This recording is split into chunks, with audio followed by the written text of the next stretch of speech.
Are you a thoughtful leader? Maybe you are. Maybe you think you are. Let's find out. I'm Mindy Gibbins-Klein. I'm author of The Thoughtful Leader and host of the Thoughtful Leader podcast. Thoughtful leadership is all about thought leadership that goes above and beyond. Thought leadership that is truly new and original, exciting, disruptive, maybe even groundbreaking. Because let's face it, we need to raise the bar. My guests and I are absolutely obsessed with finding truly original thought leadership, and I'm going to bring you so many exciting ideas and opportunities, things for you to think about, and chances for you to push your thinking that you'll be very glad you tuned in. So thanks so much for checking out Thoughtful Leadership and the Thoughtful Leader podcast. I look forward to connecting with you very, very soon. Hello and welcome to the show. My guest today is the amazing thoughtful leader, Warsha Joshi. Hello, Warsha. Hi, Mindy. Lovely to be here. Thank you for having me. It is great to have you on the show. I've been really impressed with the work that you do at Dare to Scale. So we're going to leap straight into the topic of thoughtful leadership. You and I have discussed it, but let's have a chat about your views on thoughtful leadership. Well, to me, Mindy, the thoughtful leader really is about being there for your people, because you're only a leader when you know there is someone who calls you a leader or someone following you. And only then you know that what you give to your people is what makes you that thoughtful leader, recognizing the potential in your people, being there, creating that empowered space for your people to shine in, extending that helping hand and say, well, this is how we can bring out your full potential. And to me, that is thoughtful leadership. It's all about how you bring out the best in the people around you. And by that, I don't necessarily mean just people who work with you in your company.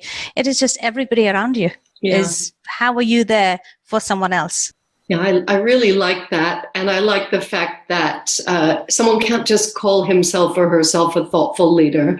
They have to have the behaviors and then they're recognized as one, which we say that as well. That's what you're saying? That is exactly what I'm saying. Yeah. Very much so. Good. Well, you have been working with a lot of businesses. So can you just share some experiences where you feel thoughtful leadership was needed, either in clients of yours or just in the news? Mm-hmm. So one of the places where we feel thoughtful leadership is really needed, and the awareness of even what thoughtful leadership means is needed, is where that a founder, an entrepreneur starts their business for the first time. Because most people at that stage focus on their product, focus on how to deliver the product, forgetting completely that it's that team that you bring together are the ones who are going to make your dreams come true. It's your people who are going to deliver that product to that customer experience. So very rarely do entrepreneurs right in the beginning focus on the people who they would like in their business. Who would they like to surround themselves with? The entire focus goes on the product, and it really is putting the cart before the horse. So you may have a great product, but if you don't have the people to back it, and if you don't pull yourself up to become that thoughtful leader, and I love to call it's a well-known methodology in the world.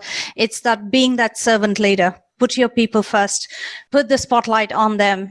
And you know what? You actually don't have to worry about your product anymore, because it's your people who'll do it for you. Mm. So that thoughtful leadership really takes a back seat in that entrepreneur's first few years in that journey. So, and this is something that we talk a lot, even when we talk to our clients, to say, first focus on your people. And it's lovely to see when that perspective is put in front of them, how that spotlight comes on. And suddenly everything begins to make sense. That space where they feel they're alone and they're climbing the hill by themselves suddenly disappears. And they think, well, actually, you know what? You're right. There are people around me who are really good.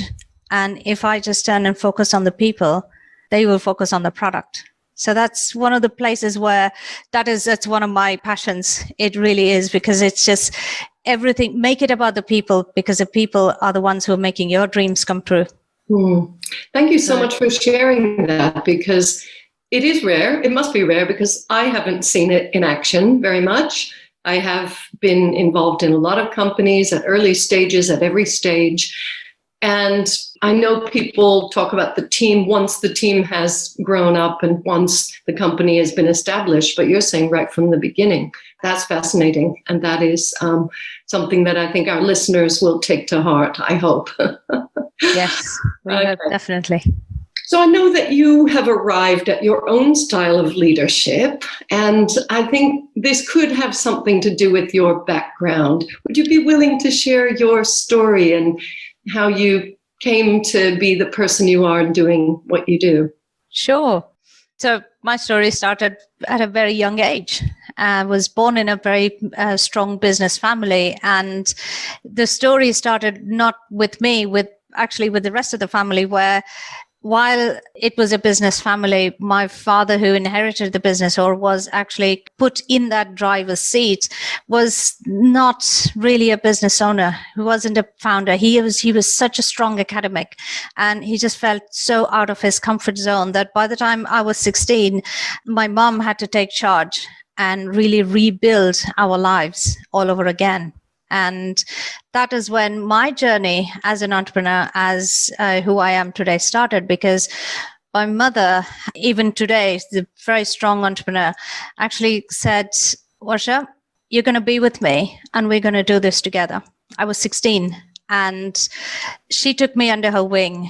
And that whole piece that I was talking about, putting your people first, actually started with my mother, because I actually saw her do it. I saw how she treated her people. I saw how she grew her own couple of businesses that she started way back when. So for me, that's where the learning started. And that's when I was pretty much pulled away from school and we started to earn, because if I didn't earn, our family didn't eat at that stage. And I'm glad that it happened like that, Mindy, because everything in our lives happened for a reason.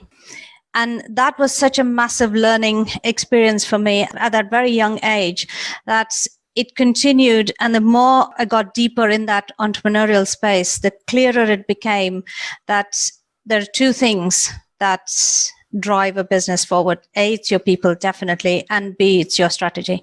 If you don't have these two things right, then nothing else really matters. And we continued building that business. I grew that business for about 11 years. I sold that. In the meantime, I started another one and we sold that. And this is my third business. And as a coach, I realized that halfway through that while it gives me great pleasure to build businesses, I'm a creator at heart. It gives me even greater pleasure if I extend that experience that I have gained to other entrepreneurs, because my life changed at a very early age. It turned out great. It may not turn out so great for others. So if I can extend my hand and say, here's a little bit of experience that I can share with you and make a success out of that entrepreneur. Today, I feel my life's purpose is resolved every time I help someone turn a business into a success. So that's where I am now. Yes. You do run some successful businesses, which is why you're on the show. But I can relate to what you're saying, Warsha. I got a bit of entrepreneurial experience, or I watched my mom in her entrepreneurial journey. She left teaching and became a self-employed what is the word for it? She became a real estate agent with no salary. So commission only. You have to really make it happen. You have to make it work. And I watched that. I watched her take that leap of faith and with courage and make it a success, a big success. She had a business with, I think it was 25 agents at one point. So I was lucky to watch that. You were lucky to watch that. What would you say to somebody who feels they don't have a thoughtful leader role model in their life? That, so they're listening to us now and they're thinking, it sounds great, but I've never really seen it in action. What would you say to them? Well, it's very simple for me, Mindy. You don't have to look too far to find a thoughtful leader, according to me, because there is a thoughtful leader that is in us, in every single person around us. You can always, there's a saying that goes around in the business circles, that you keep yourself open enough to learn from janitor to a CEO of a Fortune 500 company, because we all have it in us. And in our own ways, we're always being that thoughtful leader, whether someone consciously does it or for some, it just comes naturally. So for me, it was my mother. She was my original thoughtful leader who I learned from. So in most cases, it doesn't have to be someone who is out there. We're surrounded by thoughtful leaders. There is something to learn from someone. And especially listen for cues, like if someone says, do you know what, I was so inspired by my boss I used to work with. See, what did that man do or that woman do to make this person still think of them? There is something that people do that makes you remember them, and it contributes towards your own journey. So for me, that we are surrounded by thoughtful leaders. It's about how we pick up those signals. So Right. Keep your eyes open, keep your ears open to see how, and be so aware of what happens around in the world. We're living through such challenging times today.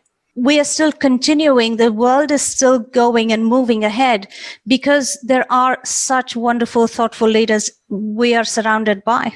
And so look at how there are other people doing what they are doing to keep their business going, to keep their lives going. So for me, it's very simple. We're surrounded by them. Great. Thank you so much for sharing that. And that's a nice optimistic approach. And I agree with you. I think if you keep yourself open and keep your eyes open, you can find all sorts of positive behaviors and the way you want to be. There are examples everywhere. So let's just talk about one thing that I like to ask my guests. Is there a common misconception people have about you? Something people think that is simply not true? One of the misconceptions, I grew up in a culture where if school and the success in your schooling years dictates your potential. And school wasn't my biggest strength anyway, in the first place. So the common misconception that I grew up with was, well, if you aren't very good in school, then you really don't have a great deal of potential in life. And I have to, again, I thank my mom for never believing in any of that, because she recognized that school is not the be all and end all metric of all. So she really saw the potential. I got my entrepreneurial spirit from my mom and my paternal granddad, and she recognized that in me. She developed that in me. And even today, people who knew me back then still don't believe that somebody who didn't do too well in school is doing what I'm doing today. So I think it is time that we, as a culture where I grew up with, and just the world over, we begin to see that even the word misconception really is about our own beliefs, isn't it? If we believe something to be right, and if we don't see it in someone else, we think, well, there's a disconnect over here.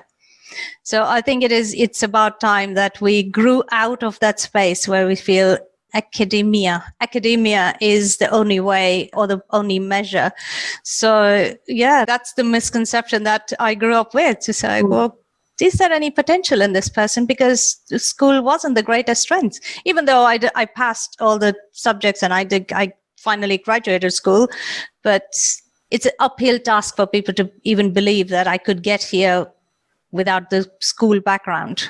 Do you want me to repeat all this again for you to tighten it? No, because I rambled on a little bit. We don't do retakes here. Okay, good.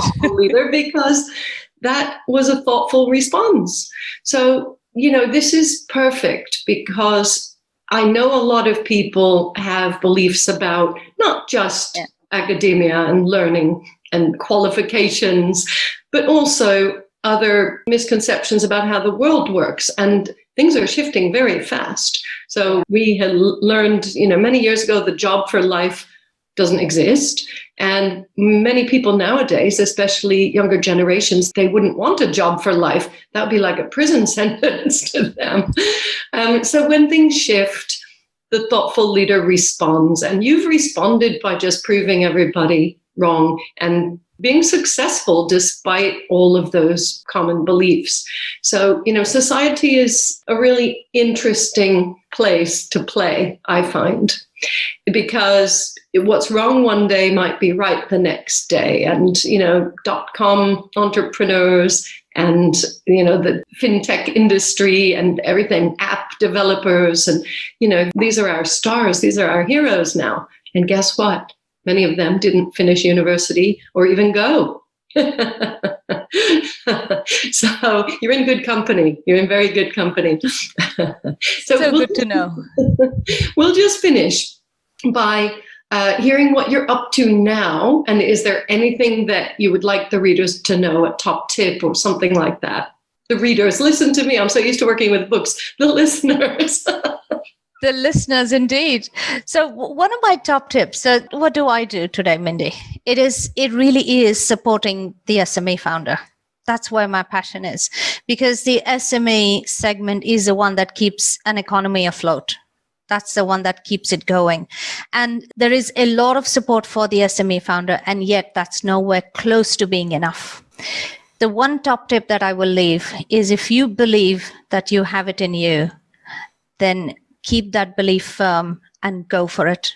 Because if you have that belief in you, nothing and nobody in this world can shake that, and nothing and nobody in the world can hold you back. Entrepreneurship is all about the courage that you build in yourself. The courage to say, I can do it. The courage to say, I've got it in me because I have great people. The courage to say, I have it in me to transform the world. However small that person's world may be, it is, even if it is just a product or a service that delivers to the city or the region or the country or the world at large. Believe in it, believe in yourself, and go for those dreams. Wow, mic drop moment. Go for those dreams. I know a lot of entrepreneurs have had setbacks with, trying to get funding and trying to get support and trying to do this and that. But your message really is very strong, and it may be tough, but you see it every day. You've done it. You've helped clients do it. And I really hope our listeners get some inspiration from that and dig deep to find that courage. So finally, Warsha, how can people find you? Because I know they'll want to access that wisdom beyond this podcast. Where can they find you? Well, LinkedIn is the best place to start. Type in my name and I'm there. Send me a message and I'm here for you. Wow. She's here for you, but that's it. I wish she could be here for you all day. I wish we could continue our chat all day, but people have things to do, businesses to run. So I just want to thank you very, very much again for being on the show. We always look for really interesting and inspirational, thoughtful leaders, and you have totally hit the mark for us. So thank you so much, Warsha Joshi. Thank you very much for having me, Mindy. I hope you've enjoyed this episode of The Thoughtful Leader, and I hope it's inspired you to be more thoughtful as a leader in your business. Please consider subscribing and leaving a review. An important question for you. Do you want to create a culture of thought leadership in your organization? My best-selling book, The Thoughtful Leader, is available now on Amazon and many other sites in paperback, ebook, and audiobook formats. Please visit www.mindygk.com for more great content. That's www.mindygk.com. Speak to you again soon.